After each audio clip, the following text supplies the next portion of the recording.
آپ 100 مرتبہ کرتے ہیں، 200 مرتبہ کرتے ہیں، ایک تسبیح کرتے ہیں، بعض اوقات لوگ لاکھ دفعہ آیت کریمہ بیٹھ کے کر رہے ہوتے ہیں. تو اب ہمیں تو نہیں پتا کہ اس لاکھ دفعہ سے اللہ تعالیٰ راضی ہوئے ہیں یا نہیں. ویسے اس نے جب کہا ہی نہیں، مانگا ہی نہیں لاکھ دفعہ، تو ہم نے اپنے پاس سے بنا لیے. نہیں، میرے خیال ہے 1.25 ہے، شاید میں غلطی کر رہی ہوں. پتہ نہیں 25 اور کس نے بڑھائے ہیں، کس نے اپنے ہاتھ میں قانون لے لیا. خیر، اب یہ ہے کہ ہم تو وہ کر ہی نہیں سکتے، تو ہم اللہ تعالیٰ سے یہ درخواست کرتے کہ یا رب ہم اتنی تیری تعریف کرنا چاہتے ہیں کہ جس سے تیری رضامندی حاصل ہو جائے، تو خوش ہو جائے. سبحان اللہ وبحمدہ عدد خلقہ ورضا نفسہ وزنۃ عرشہ ومداد کلماتہ. سبحان اللہ، پاک ہے اللہ، یا پاکی اللہ کے لیے ہے. وبحمدہ، اور ساتھ اس کی تعریف کے، یعنی اللہ کی پاکی بیان کرتا ہوں اس کی تعریف کے ساتھ. کتنی پاکی بیان کرتا ہوں، کتنی تسبیح کرتا ہوں؟ عدد، تعداد، گنتی، خلق ہی، اس کی مخلوق کی، یعنی جتنی اس کی مخلوق کی تعداد ہے اتنی دفعہ میں اللہ کی تسبیح کر رہا ہوں. تو اب جب ہم تسبیح کرتے ہیں، جیسے تسبیح پڑھتے ہیں دانوں کے اوپر، ہم کہتے ہیں سبحان اللہ سبحان اللہ سبحان اللہ سبحان اللہ، یا انگلیوں کے اوپر پڑھ رہے ہیں آپ، تو ایک وقت میں آپ کتنی دفعہ پڑھ سکتے ہیں؟ مثلا 1 منٹ میں چند دفعہ ہی پڑھیں گے نا.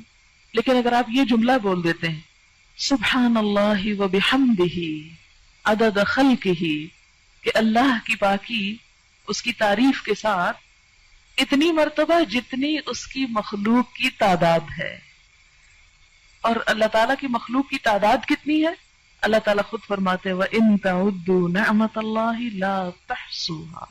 اگر تم اللہ کی نعمتوں کو گننے لگ جاؤ، تم ان کو گن نہیں سکتے، ان کا شمار نہیں کر سکتے. تو ہم تو گن ہی نہیں سکتے. اسی لیے کہتے ہیں نا کہ کما ينبغي لجلال وجهك، جیسی ہونی چاہیے، ہم تو کرنے کے قابل ہی نہیں ہیں، ہماری تو زبان اس اہل ہی نہیں.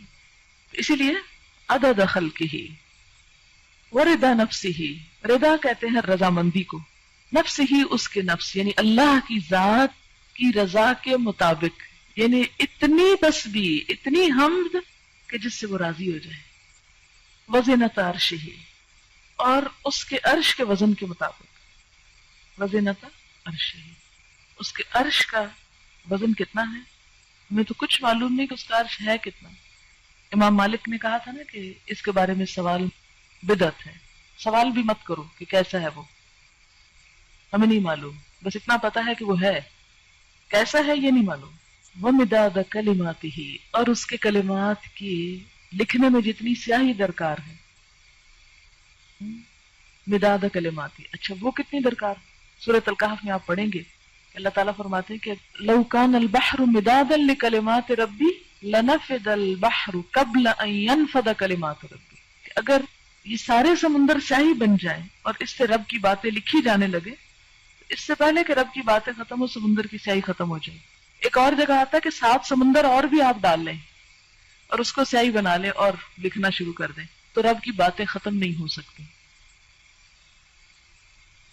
تو پھر اس کے لیے کتنی سیاہی چاہیے ہوگی، ہم تو اس کے بارے میں امیجن بھی نہیں کر سکتے. فرمایا جتنی چاہیے وہ مداد کلمات، کہ اس کے کلمات جتنے ہیں ان کو لکھنے کے لیے جتنا وہ مٹیریل چاہیے اس سب کے برابر.